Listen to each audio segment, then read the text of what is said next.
अगर आपके 10th में 60% या 70% है और आपने ग्रामीण डाक सेवक भर्ती 2025 वाली वैकेंसी में जो 21,413 पोस्ट की वैकेंसी है उसमें आपने अप्लाई किया है, परसेंटेज आपके कम है, तो यही सवाल होता है कि क्या होगा सिलेक्शन।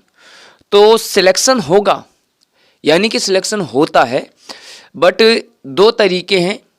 एक तो मैंने वीडियो में बताया, दूसरा बोला था कि अगली बार जब वीडियो बताऊंगा तो फिर आपको बता दूंगा।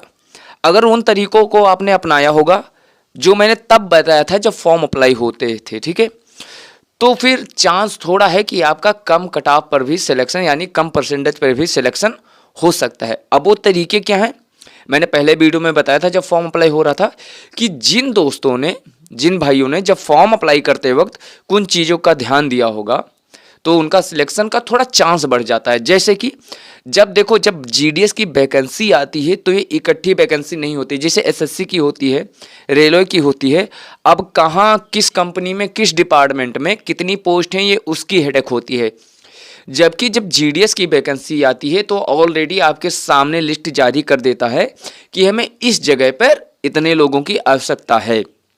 अब जब फॉर्म अप्लाई हो रहा था दोस्तों, तो मैंने बताया था कि जब आप फॉर्म अप्लाई करो तो जैसे मान लो पोस्ट प्रेफरेंस जब आप भरो, तो जैसे मान लो आपने 20 ऐसी जगह है जहां से आप अप्लाई करना चाहते हो, यानी कि पोस्ट प्रेफरेंस की संख्या, नंबर ऑफ पोस्ट प्रेफरेंस 20 रखना चाहते हो कि 20 ऐसी जगह हैं जहां मैं काम करने के लिए तैयार हूं, ठीक है। तो उन 20 जगहों की लिस्ट निकाल लो प्रीवियस ईयर की। प्रीवियस ईयर की लिस्ट ईजिली निकल आती है, मैंने बता भी दिया था कैसे निकलेगी। उसको निकालने के बाद में आप पहले चेक कर लो कि तो बहुत सारे हमारे दोस्त नहीं जान पाते कि जैसे मान लो कोई एक डिवीजन, कोई एक पोस्ट ऑफिस है, कोई एक बीओ है, ए मान लेते हैं।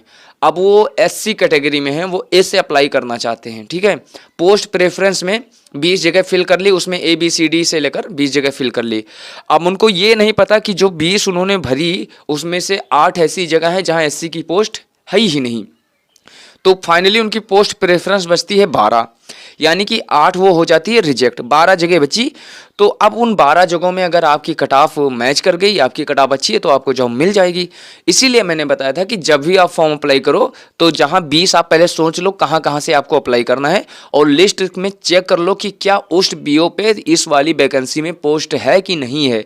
अगर आपकी कैटेगरी की पोस्ट है तो उन जगहों की 20 की लिस्ट में पहले कट ऑफ निकालो प्रीवियस ईयर का। उसमें ये देखो कि ए वाली जगह का कितना गया है, बी वाली जगह का कितना गया है, सी वाली जगह का कितना गया है। अब उन 20 जगहों में सबसे कम कट ऑफ जहां की गई हो वो पोस्ट प्रेफरेंस में आपकी पहली चॉइस होनी चाहिए, ठीक है।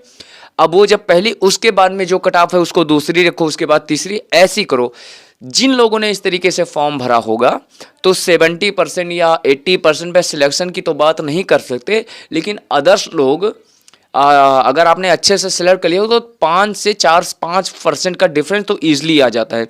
यानी कि जहां मान लो जनरल कैटेगरी में जिस डिवीजन में, कोई एक डिवीजन है जहां 95 पे नहीं हो रहा है, तो गारंटी है अगर आपने फॉर्म अप्लाई करते वक्त इन बातों का ध्यान दिया होगा तो आपका 90 पे भी हो सकता है। हालांकि बहुत डाउन नहीं जाने वाला, मैं ये बात नहीं बताऊंगा कि 60 या 70% पे हो जाएगा अगर इन रूल्स को आपने फॉलो किया होगा, बट 2-4% का डिफरेंस देखने को बहुत मिलता है, और 2-4% का डिफरेंस बहुत मायने रखता है, क्योंकि 95 पे बच्चों का हो जाता है, 95 वाले ही रह जाते हैं। यानी कि जब दूसरी या तीसरी लिस्ट आती है तो उसके बाद में 1-1% का डिफरेंस भी बहुत बड़ा मायने रखता है। तो ये तरीका था दोस्तों, अगर इन तरीकों को आपने अपनाया होगा तो आपका थोड़ा चांस ज़्यादा हो सकता है। बाकी 60 या 70% की अगर हम लोग बात करें तो दो ही तरीके हैं। एक तो या फिर आप नॉर्थ ईस्ट से हो, जो हर वीडियो में बताया था, उसमें लैंग्वेज वाली प्रॉब्लम थी। अब जो लोग कमेंट कर रहे हैं कि सर मेरा 70% है, मैं नॉर्थ ईस्ट से हूँ और इस कैटेगरी से हूँ, तो क्या मेरा होगा? तो एक चीज़ है कि अगर कोई भी कैटेगरी हो, अगर आपके बीओ पे, क्योंकि वहाँ से फॉर्म कम अप्लाई होते हैं, तो 70% पे ऐसा नहीं है कि नॉर्थ ईस्ट में भी हो सकता है 90% वाले का ना हो और 60 वाले का हो जाए, क्योंकि प्रीवियस ईयर में 45% तक का सिलेक्शन हुआ है, ठीक है। तो ये तो गारंटी नहीं है, बट वहाँ 70% 80% पर्याप्त होता है सिलेक्ट होने के लिए। और दूसरा ये तरीका है कि जिस बीओ से कहीं आपका फॉर्म अप्लाई हुआ हो, इत्तेफाक से वहाँ कम फॉर्म पड़े, कम फॉर्म अप्लाई हो और इनमें से आपकी कट ऑफ सबसे अच्छी हो। तो ये रेयर केस में होता है, कहीं हज़ारों में एक, ठीक है। तो यही तरीके थे जो सिलेक्शन के थोड़े चांस ज़्यादा बढ़ा देते हैं। बाकी रिजल्ट जब आता है, उसकी कोई अपडेट आती है तो उसके बारे में हम लोग बात करेंगे, क्योंकि अभी रिजल्ट को लेकर कोई ऑफिशियल नोटिफिकेशन या अपडेट नहीं है, ठीक है।